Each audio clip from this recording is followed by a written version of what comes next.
Boys and girls, Alex here. For those of you that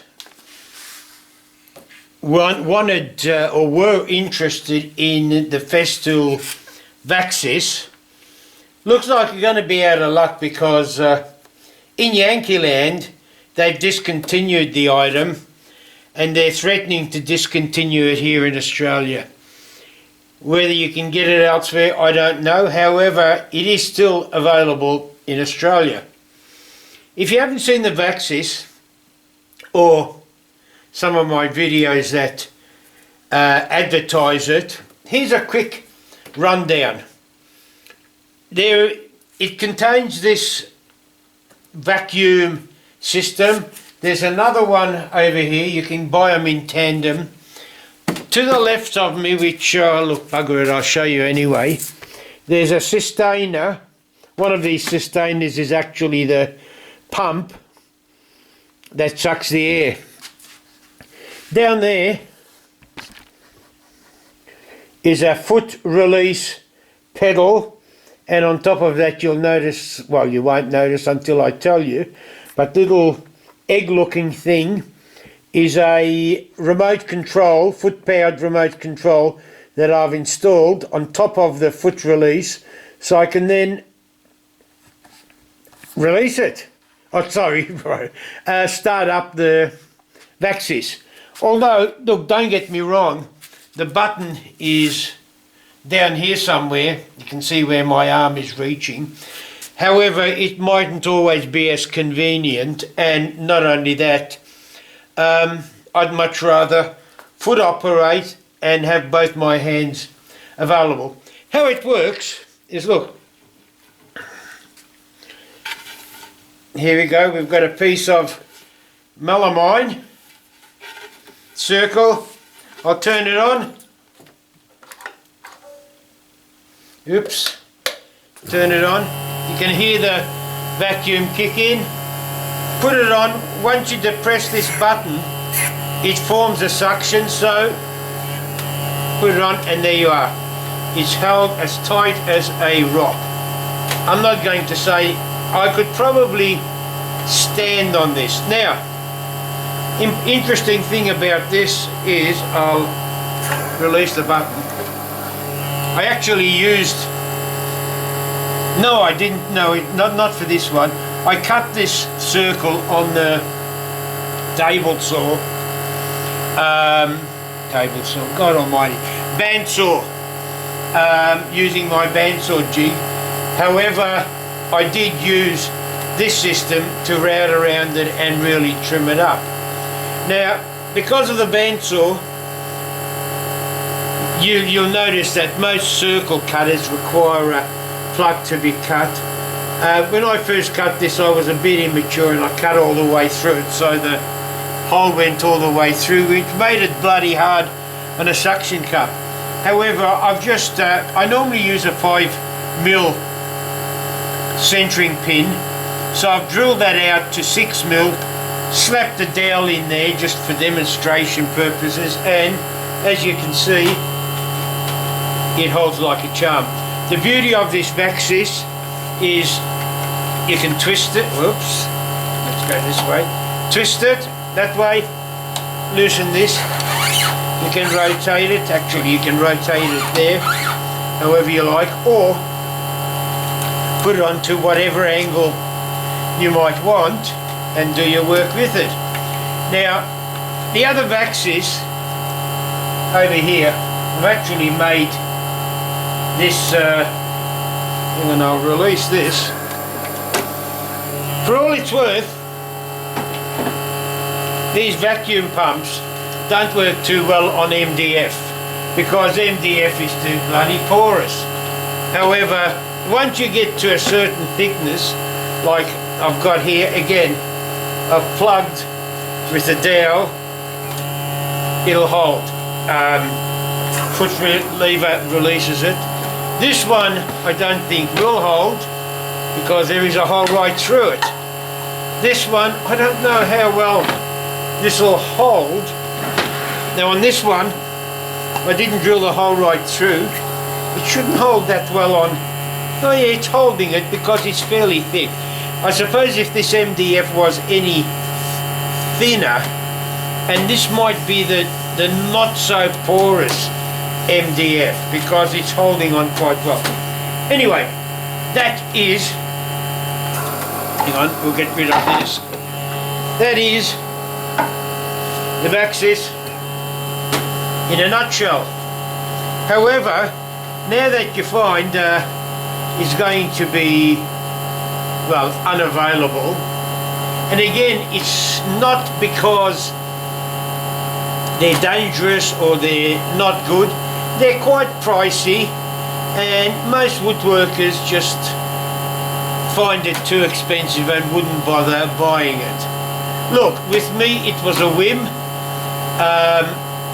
My only regret about this though is that I didn't buy it many years ago when I first found out about it, because I personally think they're well worth it.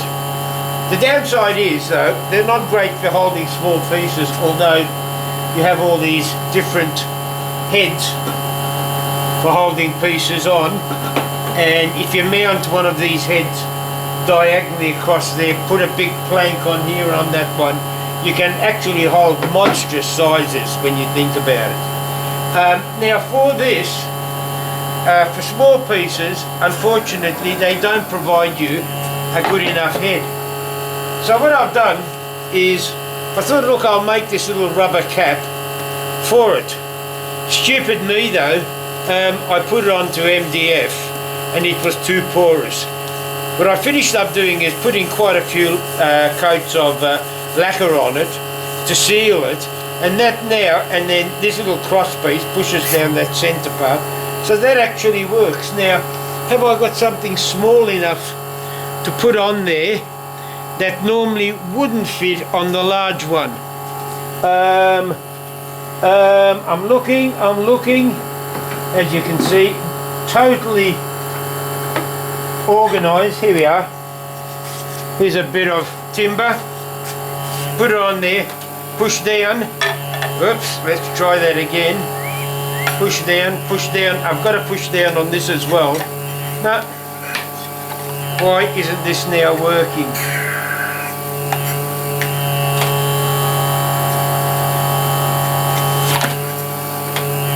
I've got to make sure I've got a good seal on this, and no, it's not the best. So much for that little exercise. A couple of pieces I found it did hold. Bugger it, it's got me wondering now why. Hang on, move the head.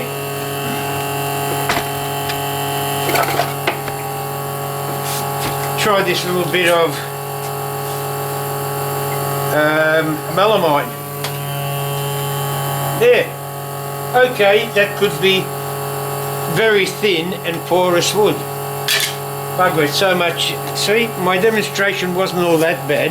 In fact, I've tried on a bit of pine. Oh! Dropsies, and it wasn't even my dodgy hand.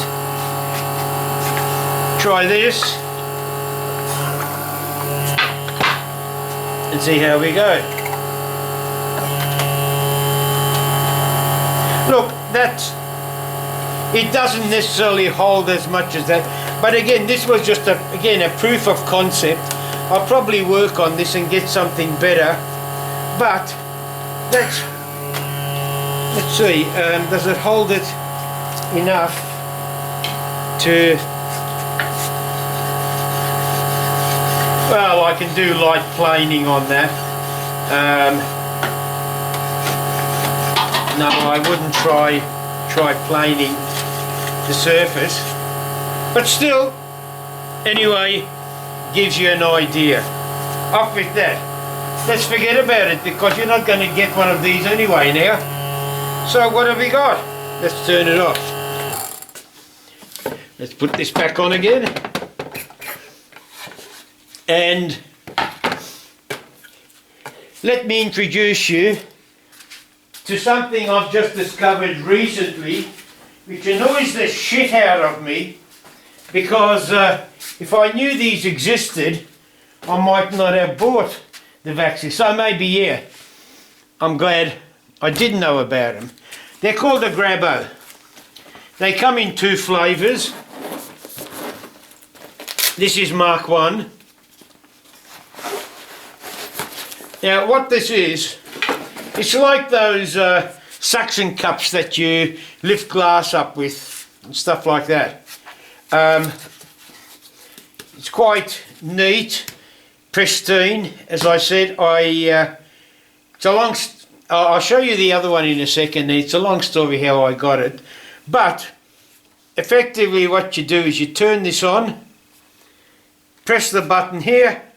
You've got a little gauge here which tells you what pressure it's exerting. I've got to make sure this is over the dowel.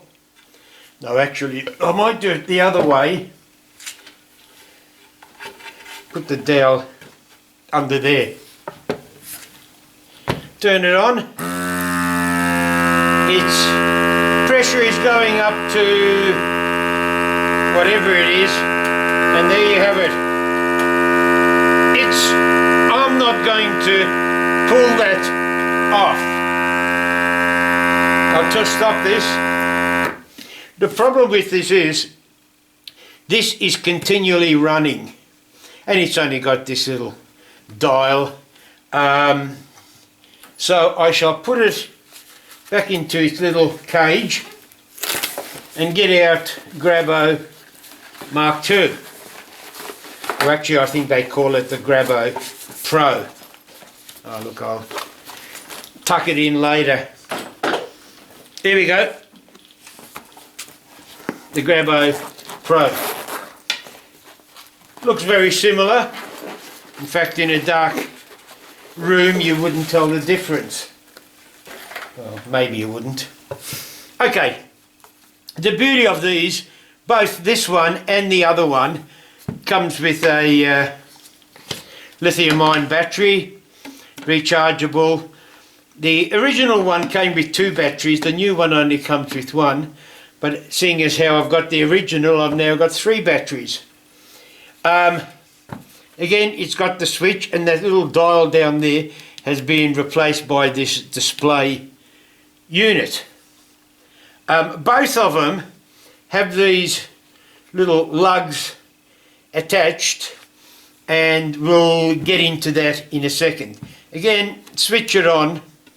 Then when you turn it on, it'll come up to pressure, and once it releases reaches the maximum pressure, it should, looks like it's sucking air through that hole,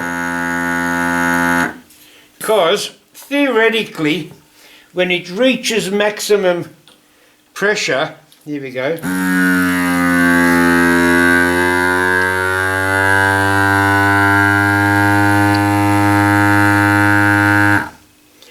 it stops pumping, and it'll stay that way while it's maintaining that pressure. Once the pressure drops below a certain threshold that it's determined, it'll kick in again. However, and this is why it is a little bit better than the other one, because the other one, the battery's continually running. With this one, it's only running when the pressure isn't reached. Hang on, oh yeah, you can still see it. So when I had it over the dowel, probably the dowel was with the suction that the VAC exerted, it was quite happy to hold on. Well, even this would be happy to hold on to it, and even though it might have been sucking air through it, it was holding on. But this one kept going because it was sucking air. Oh, stop, I've got to stop it. I've got to remember to stop it. There we go, put it on. Now we started. Yeah, it's not getting anywhere near the same pressure. However, the holding power is just as good. Okay, enough of that idle demo. I shall show you how you might be able to convert this into a VAC type of a contraption. Just let's move over to this bench here behind me. I'll reposition the camera. Okay, look, I'll just turn the battery off rather than waste battery. I make use of these lugs because they're designed so you can then bolt things to it. The problem with it is I think it's a bad design, only because you can't get the bolt through behind it. You've got to actually get the bolt in through this way and put the nut behind it and then screw it up, and you know, it's just hard to get hold of, you know, to hold on to that nut. What I've done is I've laser cut a few layers of MDF that then captivate the nut in there. Now this MDF is glued on with a bit of CA glue quite lightly, but the whole idea is all it's got to do is captivate the nut, because once the bolt is tightened up it actually pulls the nut against this metal bracket and is restrained by this. I suppose over time this thin bit of MDF will squish up, and but nevertheless, having said that, this is just a proof of concept. So what I do is undo the bolt. Oh, there you are, it is undone, and then let the nuts drop down, and then hopefully if I can maneuver this over the hole, right, the nut is floating around loosely, and then when you start twisting this you engage the nut and eventually you can tighten it up.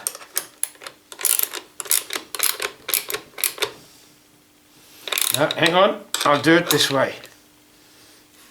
No, I'll do it, I'll leave it relatively loose for the time being. Now, these little units, they're at the moment they act like packers because I've got bloody long bolts. But more so, the whole idea of them are to put them, clamp them into a vise. And I'll show you, can we see the vise here? No, oh look, I'll move the camera. Or maybe not. Yes, I will. I'll move the camera. Okay, here we are at the vise. I haven't tried this before. I don't know whether this will actually work.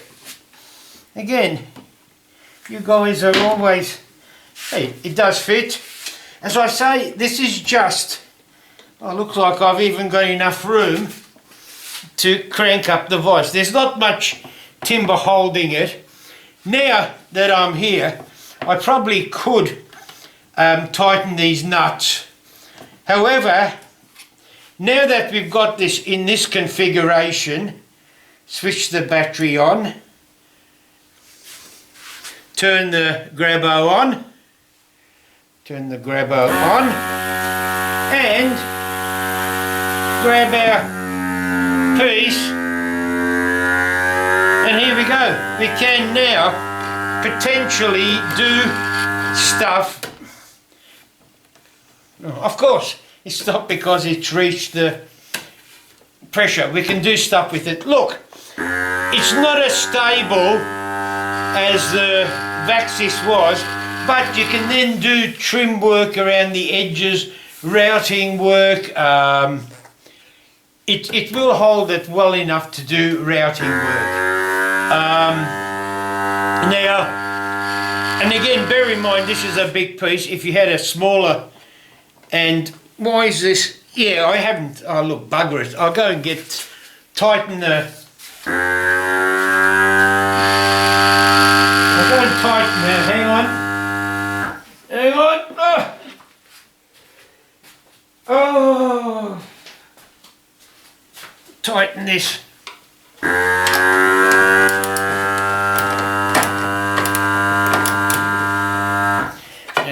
going to take this bloody thing off. Oops. Switch off. Take that off. Put it... No, I can't put it between my legs. It's not a pill.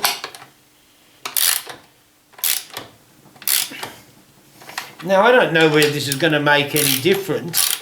As I say, bear in mind, I usually come up with ideas. Now, something's crushing in there, and that could be the MDF, or damned if I know what. Ugh! Turn this on. Hang on, press the right button.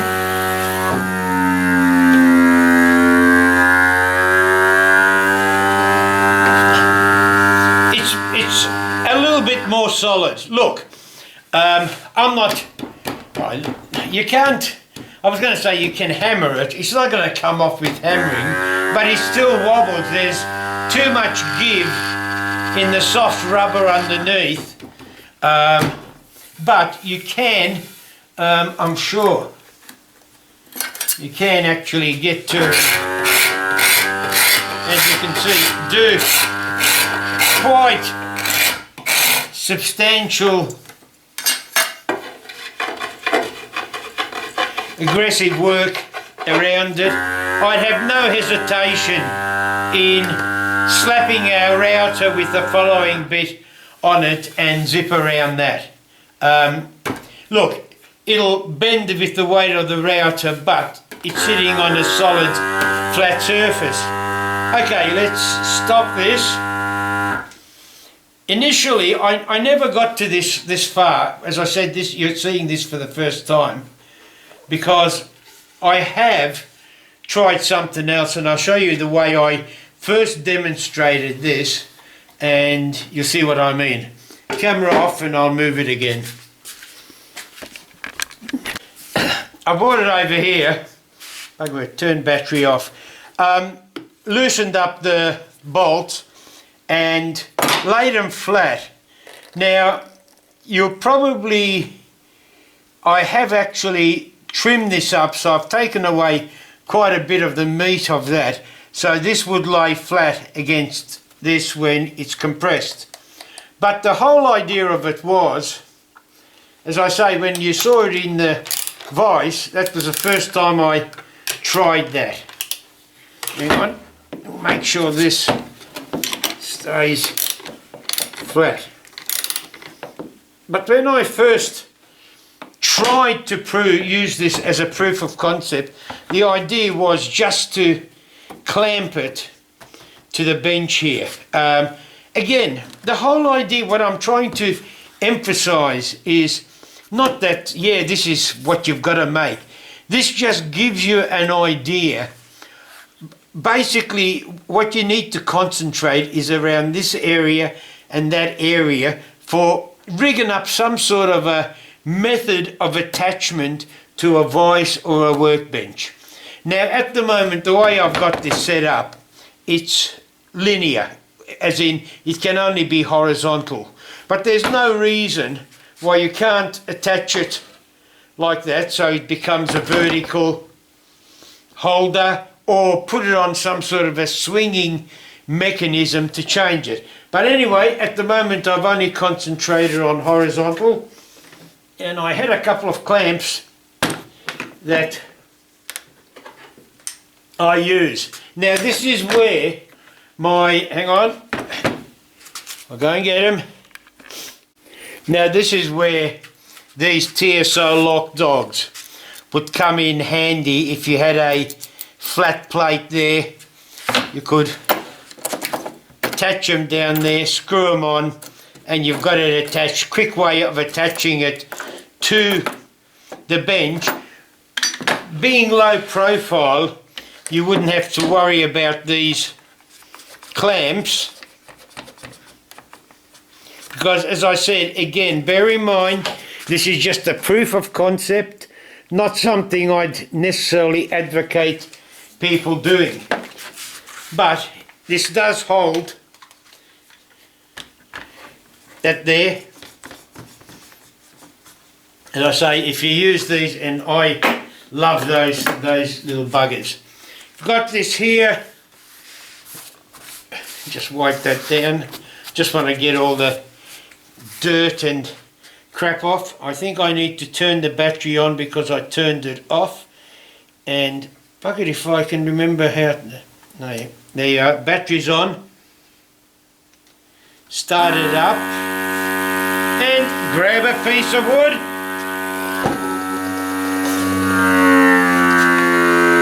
And see what happens. Now that's again, look, you've got the wobble there, but the whole bench will move before that'll let go. That's holding it tight, and there's also a seam down here, down the middle here. When I say a seam, there's been 2 bits of wood laminated, and they're not perfectly flat, so there's a bit of a ridge there, so the GRABO is fighting against that ridge. That's why it's continually cutting in and out. Not only that, this pine hasn't been dressed properly, so there you have it. Now admittedly you can't do much with it to maneuver, but there's no reason why you can't turn it off, release the pressure, swing it around, and bear in mind, if I use these lock dogs to hold it down, I wouldn't have these clamps in the way, so you could actually swing that in whatever angle you like. But as I say, once you do that, turn it on, and voila, you've got it. Look, all I can say is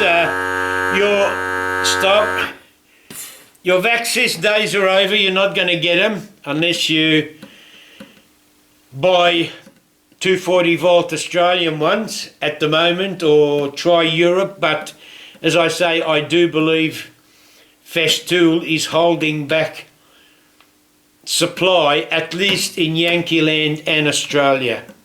Whether it'll be Europe as well, I don't know.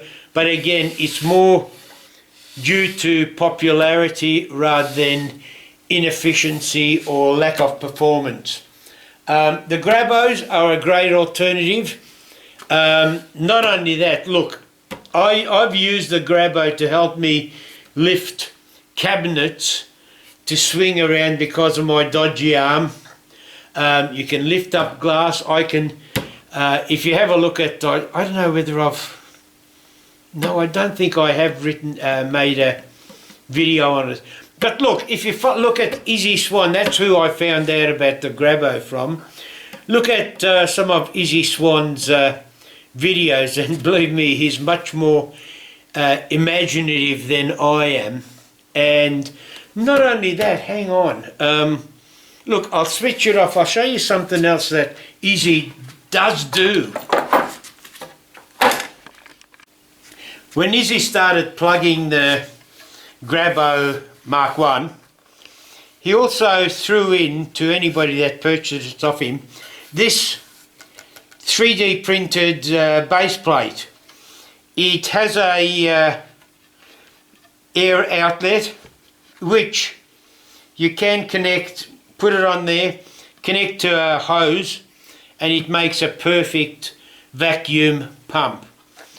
Look, I haven't used it only because I'm still working on how to get the mechanism, or what I require to put on the other end of the vacuum bag, because I've got to make my own vacuum bag. And look, I'm not that clever, but I'll give you an idea of how this works. The base plate just fits over the SysVac. The SysVac is God. For a start, I didn't get it right, and we're not talking SysVac. It's a VAC Sys, and we're talking GRABO. Battery is on. Turn this on. Nothing much there, but if I plug that hole, you're not going to lift that up, and that's got quite a decent suction. Believe me, that's got quite a bit of suction. Hang on, let's see. Would this be good enough? Probably not. No. worth trying. But yeah, I'm not going to lift that on off, so there you have it. Hang on, I'll switch this off. Oh, bugger it. I'll have to, I keep buggering that up. There's two buttons there, the red one to release the pressure and the green to stop the pump, and always press the wrong one. Anyway, there you have it, guys. That's the GRABO. I reckon they're great, but then again, I'm a gadgets man, so I'll try anything, buy anything. My biggest problem is just finding the time to put this to use, and it's a shame because I have got the VACs. Admittedly, I was very fortunate, as I said, it's a long story, but I was very fortunate because a friend loved the GRABO so much, he bought his friends, or his trade, he's in the glass trade, bought some for all his staff, and he also bought me one, and that was the Pro. So that's how come I finished up with two. It's not like even I'm stupid enough to go out and buy two when I've got a VAC. Alright, boys and girls, that's it. I've bloody crapped on a long time, I don't know how. And as you know, I never edit, so you're going to either watch it or not watch it. Uru, and keep safe.